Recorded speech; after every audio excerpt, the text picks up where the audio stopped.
भूमिपुत्र.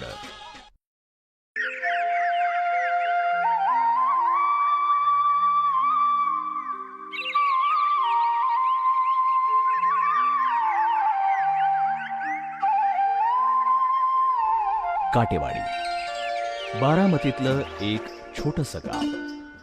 या गावानं 12 डिसेंबर 1940 रोजी भारत मातेला एक वरदान दिलं. आज सारी दुनिया अभिमानानं या नेत्याचं नाव घेत आहे. मी साहेबांना लहानपणापासून ओळखतो.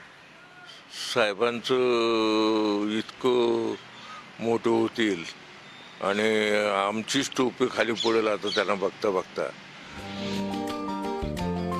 छोट्या छोट्या पावलांनी आकाशाला स्पर्श करणारी ही व्यक्ती गरिबांच्या घरातला प्रकाश आहे. सांप्रदायिकतेच्या विरुद्ध लढा आहे. जात पात धर्म यांच्या पलीकडे जाऊन शांतीचा एक संदेश आहे. सेक्युलरिज्म के ऊपर वो कोई भी पॉलिटिकल बेनिफिट के लिए कॉम्प्रोमाइज नहीं करना चाहते. शरद पवार जी के अपने व्यूज ये हैं कि माइनॉरिटी एक वीकर सेक्शन है और एक अहम हिस्सा है हिंदुस्तान की पॉपुलेशन का. गोविंदरावजी पवार या शेतकऱ्याच्या घरात शरद पवारांचा जन्म झाला. आई श्रीमती शारदाबाई पवार 1936 साली पुणे जिल्ह्याच्या स्थानिक स्वराज्य संस्थेमध्ये निवडून आल्या होत्या. स्त्री शिक्षण आणि ग्रामविकास या क्षेत्रात त्यांनी काम केलं. गांधीवादी आदर्शांचं त्यांनी पालन केलं.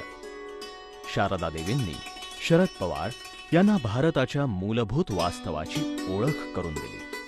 75-80 वर्षापूर्वीचा काळ, त्याच्या ज्या रूढी आणि परंपरा होत्या त्या रूढी परंपरांना थोडा बाजूला सारून शारदाबाईंनी त्या काळामध्ये सार्वजनिक आणि सामाजिक कार्यामध्ये भाग घेण्यास सुरुवात केलेली.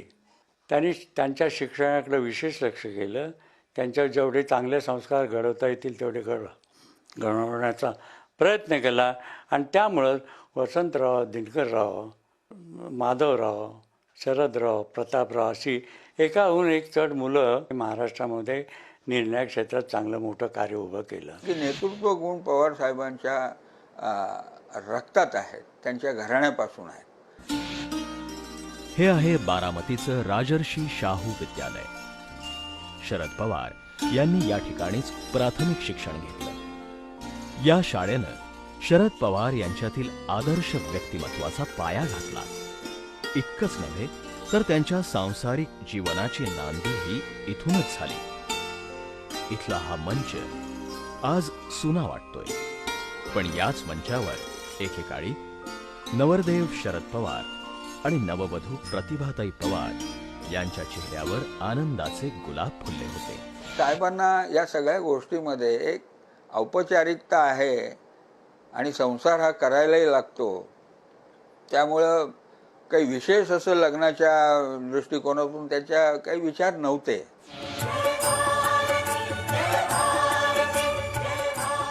भारताला स्वातंत्र्य मिळाल्यानंतर स्वदेशी सरकार आलं. लोकांच्या आशा आकांक्षा उंचावल्या. भारतीय समाजाच्या आकांक्षांची पूर्तता करण्याचं स्वप्न बारामतीचा पवार परिवारही बघत होता. शरद पवार म्हणजे तर दृढ निश्चयाचा पोलादी पुरुष. त्यांनी निर्धारपूर्वक समाजाच्या तळागाळातील लोकांमध्ये परिवर्तन घडवून आणण्याचा चंग बांधला. 1958 मध्ये शरद पवार यांनी पुण्याच्या BMCC म्हणजेच Brihan Maharashtra college of commerce मध्ये प्रवेश घेतला. 1962 मध्ये वाणिज्य शाखेची पदवी प्राप्त केली. महाविद्यालयीन काळातच शरद पवार यांच्यातील संघटना कौशल्याची चमक दिसून आली. आणि त्यात शरद पवार शर्ट पायजामा घालून एका क्लासचे OM झाले, आमच्याच क्लासचे. हे ज्यावेळेला आम्हाला पाहायला मिळालं तर आम्हाला शॉकच बसला की ऑर्डिनरी मेंबर किंवा क्लासचा सेक्रेटरी होत असतो कॉलेजमध्ये, हे आम्हाला कल्पना नव्हती. पण शरदराव निवडून आले होते. शरद पवारांवर काँग्रेसच्या विचारधारेचा प्रभाव होता. राजकारणात महाराष्ट्राचे पहिले मुख्यमंत्री यशवंतराव चव्हाण हे त्यांचे हिरो होते, आदर्श होते. यशवंतराव चव्हाण महान नेते होते. त्यांना राजकीय दूरदृष्टी होती. त्यामुळेच त्यांनी शरद पवार यांच्याकडे युवक काँग्रेसची जबाबदारी सोपवली. या महान नेत्यानं शरद पवारांची योग्यता ओळखली आणि त्यांच्या प्रतिभा शक्तीचा सन्मान केला. रावजी चव्हाण ज्या वेळेला गोविंदरावजी पवारांकडे जात असत, पवार साहेबांच्या वडिलांकडे, मीटिंगमध्ये कुठेतरी बाजूला बसून त्यांचे विचार ऐकत असत. वडिलांपेक्षा राजकीय विचाराचा पगडा पवार साहेबांवर यशवंतराव चव्हाणांचा फार मोठा झाला. माहिती तंत्रज्ञान आणि जैवतंत्रज्ञान या क्षेत्रात प्रचंड स्वारस्य असल्यामुळे शरद पवार आधुनिक दृष्टी आणि क्रांतिकारी भावनांनी संपन्न असे नेते म्हणून जगप्रसिद्ध झाले. याचे निरनिराळे प्रयोग शरद पवारांनी केले. त्यांनी बारामतीला वायनरीज काढली, बारामतीला MIDC काढली. 1962 मध्ये त्यांनी युवक काँग्रेसमध्ये प्रवेश केला. यशवंतरावांचं शरदवर मुलासारखं पोचत होतं, म्हणून ते मानसपुत्र म्हणून त्यांचा उल्लेख केला जात असे.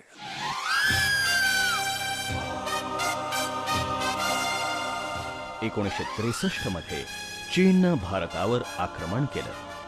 त्यावेळी शरद पवार पश्चिम महाराष्ट्र युवक काँग्रेसचे चिटणीस होते.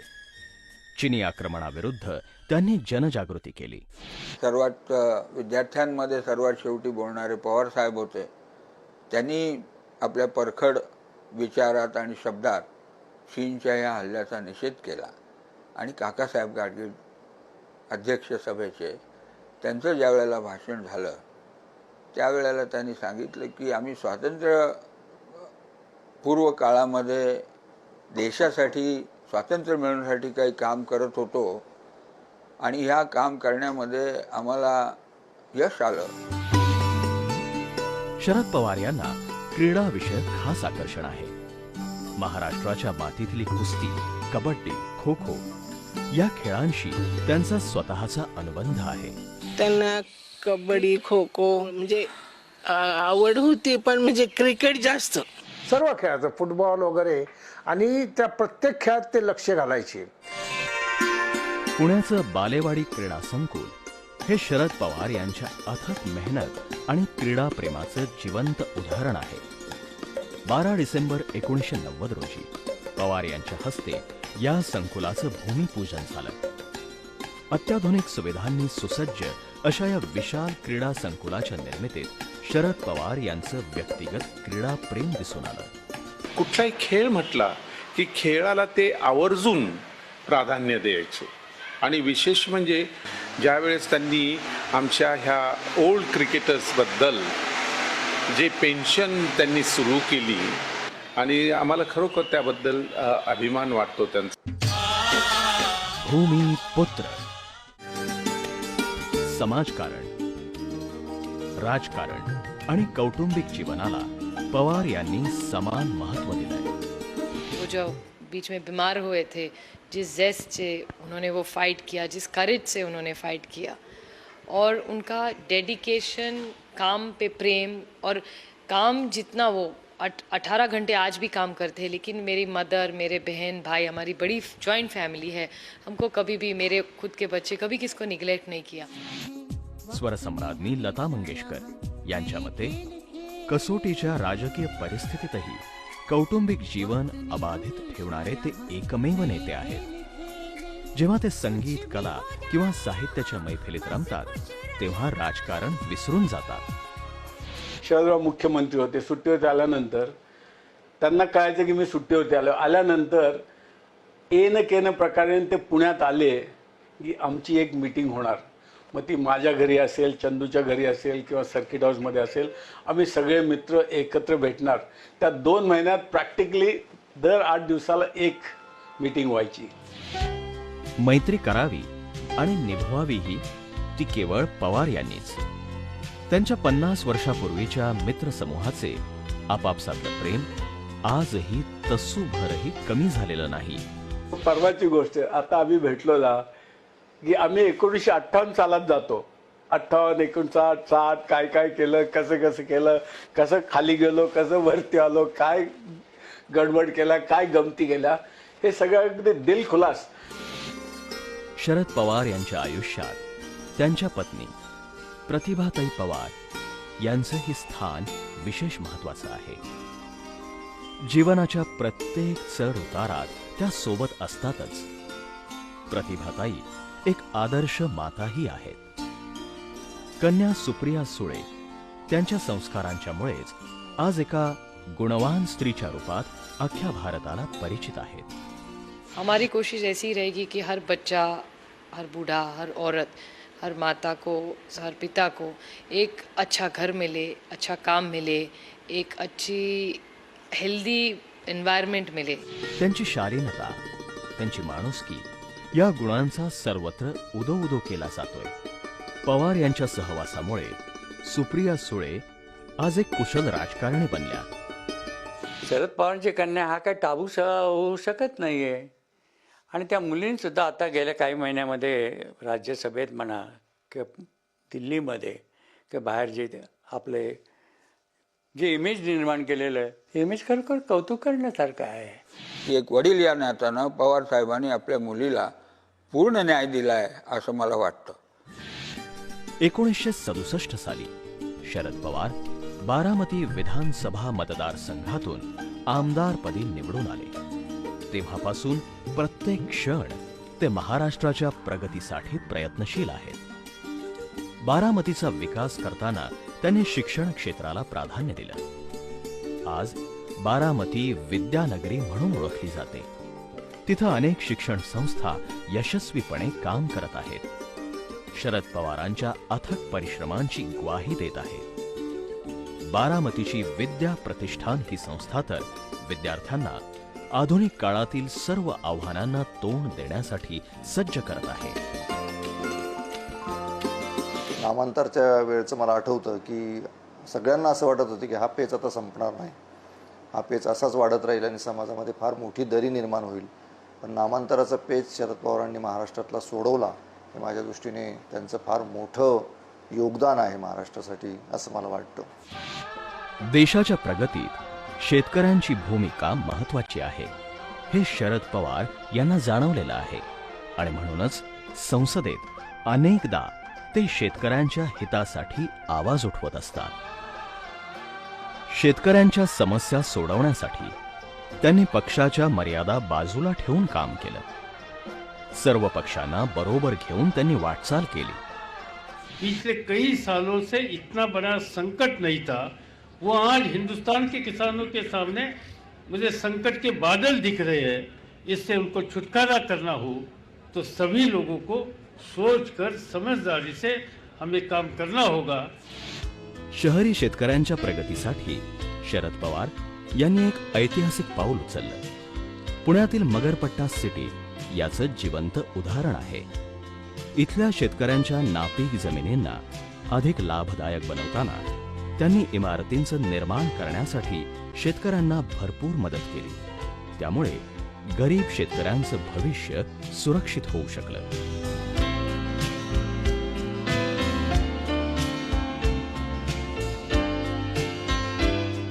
ह्या ज्या जमिनी आहेत किंवा हा जो परिसर आहे मगरपट्टा ज्या नावाने आपण ओळखतो तो शहरी भागामध्ये होता किंवा आहे. आणि पूर्वी कसं होतं की शहरी भागात तिथं शेती होत होती, पण नंतर जसं शहर वाढायला लागलं तसं या भागामध्ये अतिक्रमणं व्हायला लागली. आम्ही सगळे शेतकरी साहेबांकडे एकदा गेलो की बाबा आमच्या ह्या जमिनी शहरामध्ये आहेत, त्याचा एक टाउनशिपचा प्रकल्प आम्हाला करायचा आहे, तर आम्हाला ह्याच्यात शासनाच्या वतीने किंवा आपण काय आम्हाला मदत करू शकू का.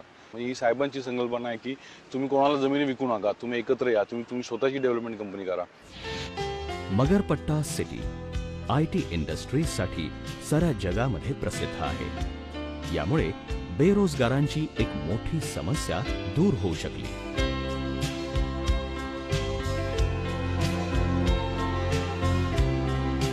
3 डिसेंबर 99 आम्ही हा प्रकल्प चालू केला. साहेबांच्या हस्तेच आम्ही हे चालू केलं. लोकांना डेव्हलपमेंटच्या दृष्टिकोनातून घेऊन जाण्याचा जो एक मार्ग दाखवायचं जे काम साहेबांनी केले ते मला वाटतं महाराष्ट्रात खूप कमी लोकांनी आतापर्यंत केलेलं आहे. नव्या अर्थव्यवस्थेचं महत्त्व ज्यांनी ओळखलं आणि विकासाची नवी परिभाषा ज्यांना समजली त्यामध्ये पवार हे प्रमुख नेते म्हणावे लागतील.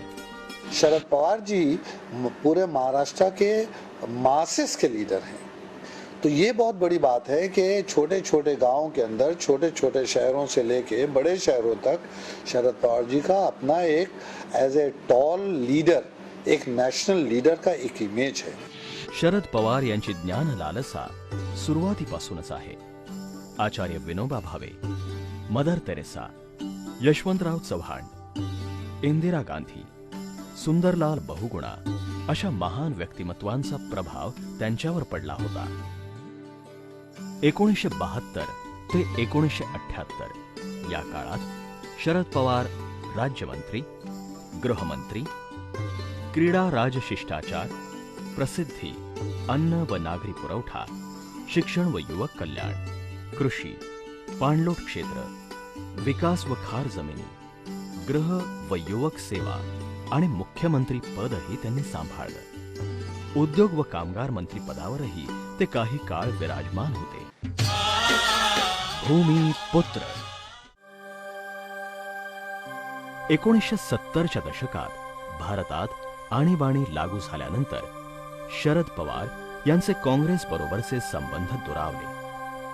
जनता पार्टीच्या रूपात समाजवादी विचारांचे नेते एकत्र आले.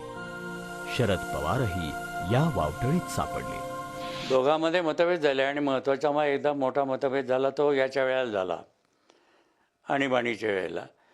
यशवंतरावबरोबर आम्ही सगळी मंडळी पूर्वीच्या काँग्रेसमध्ये जुन्यामध्ये राहिलो. शरद पवार हे काँग्रेसच्या बाहेर पडून ते दुसरा पक्ष त्यांनी उभा केलं. जनता पार्टीचा जनाधार संपला. काँग्रेस पक्ष पुन्हा मातब्बर होऊन भारतीय संसदेत विराजमान झाला. महाराष्ट्रातही सत्ता परिवर्तन झालं. 1981 मध्ये शरद पवार महाराष्ट्र विधानसभेचे विरोधी पक्षनेते म्हणून निवडून आले. वो ग्रुप साथ में गया जिन्होंने आवाज उठाया इंदिरा गांधी के खिलाफ कि तुम्हारा जो है वो डेमोक्रेसी, इनर पार्टी डेमोक्रेसी नहीं है, तो उन लोगों के साथ हो गए. 1988 मध्ये काँग्रेस श्रेष्ठींच्या आमंत्रणावरून काँग्रेसमध्ये पुन्हा सामील होण्याचा निर्णय त्यांनी घेतला आणि ते महाराष्ट्राचे मुख्यमंत्री झाले. युवा नेता राजीवजींच्या क्षमतांची शरद पवार यांना जाणीव होती. त्याच भूमिकेतून राजीव गांधी पवार साहेबांकडे बघत होते. तरी देखील हा राजकीय माणूस नसून हा एक सर्वसामान्य लोकांमध्ये वावरणारा नेता आहे. याला एक दृष्टी आहे आणि ही दृष्टी प्रोडक्टिव्ह आहे, डेव्हलपमेंट ओरिएंटेड आहे. पक्षीय पातळीवर सार्वजनिकरित्या विरोधात असलेले अनेक नेते खासगीमध्ये शरद पवार यांना आपले मित्र मानतात. मित्र तो अच्छे हैं, मतलब हमारे साथ उनके संबंध बहुत अच्छे हैं और उनके मित्र हर पार्टी में है. मतलब वो शरद पवार जी का मतलब एक व्यक्तिमत्व ऐसा है कि वो बहुत कम, मतलब बहुत ज़्यादा बोलते नहीं है. मतलब जो उनको काम करना है वो बराबर करते हैं. केंद्रात शरद पवार यांची आवश्यकता असल्याचं काँग्रेस नेतृत्वाला जाणवत होतं. 1991 मध्ये पवार यांनी महाराष्ट्राच्या मुख्यमंत्री पदाचा राजीनामा दिला. त्यानंतर ते बारामती लोकसभा मतदारसंघातून खासदारपदी निवडून आले. 1991 मध्ये शरद पवार भारताचे संरक्षण मंत्री झाले. देशाच्या संरक्षण विषयक गरजांचा त्यांनी गंभीरपणे अभ्यास केला. सीमेवरील सैनिकांचं मनोबल वाढवण्यासाठी अनेकदा ते तिथे उपस्थित राहत असत. आज संध्याकाळी शपथविधी घेतला होता. दुसऱ्या दिवशी त्यांनी जाऊन ऑप्स रूममध्ये सगळे सेक्शनचं ब्रीफिंग घेतलं की topographical, geological, what are the forces working against Sachin, हे सगळ्याची माहिती घेऊन तिसऱ्या दिवशी सकाळी सचिन ग्लेशियरमध्ये पोहोचले. 4 मार्च 1993 रोजी शरद पवार चौथ्यांदा महाराष्ट्राचे मुख्यमंत्री झाले.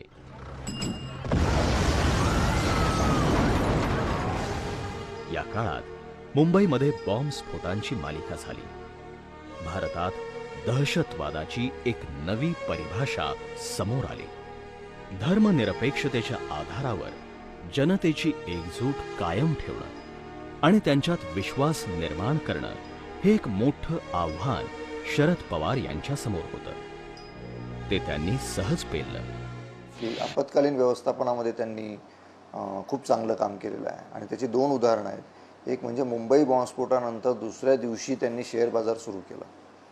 शेअर बाजार सुरू झाला तर इथले मुंबईतले आर्थिक व्यवहार सुरू झाले हे लोकांपर्यंत मेसेज त्यांनी दिला की लातूरचा भूकंप झाल्यानंतर शरद पवार जाऊन तिथे थांबले आणि त्यांनी लोकांना धीर दिला. दलितांना त्यांचे अधिकार मिळवून देण्यासाठी मराठवाडा विद्यापीठाचं नामांतर डॉक्टर बाबासाहेब आंबेडकर विद्यापीठ असं करण्याचा कसोटीचा निर्णय त्यांनी घेतला. मराठवाड़ा यूनिवर्सिटी को बाबा साहब का नाम देने के लिए हम 14-15 साल तक संघर्ष करते रहे, लेकिन उन्होंने बाबा साहब का नाम मराठवाड़ा यूनिवर्सिटी को दे दिया. काँग्रेसी विचारधारेला सोडचिठ्ठी दिलेल्या नेत्यांवर नाराज होऊन शरद पवारांनी काँग्रेस पक्षाशी नातं तोडलं आणि 10 जून 1999 रोजी राष्ट्रवादी काँग्रेस पक्षाची स्थापना केली. आणि तो काय त्यांचा गुन्हा ठरला की काय मला माहीत नाही. त्या दिवशी पवार साहेब, संगमा या मंडळींना काँग्रेसमधून 2-3 त्या विचाराचे जे व्यक्ती होत्या त्यांना काँग्रेस पार्टीमधून काढलं. तर असा काही लोकांचा समज आहे की पवार साहेबांनी पार्टी सोडली. तसं नसून पवार साहेबांना काँग्रेस पार्टीमधून काढलं गेलं. 2003 साली झालेल्या लोकसभा निवडणुकीत काँग्रेस आणि राष्ट्रवादी काँग्रेसला मिळून पूर्ण बहुमत प्राप्त झालं. शरद पवार केंद्रात कृषी मंत्री झाले. प्रतिकूल परिस्थितीतही बीसीसीआयच्या अध्यक्षपदाची जबाबदारी शरद पवार यांच्या खांद्यावर आली. भारताचा क्रिकेट संघ विजयाच्या दिशेनं वाटचाल करू शकला.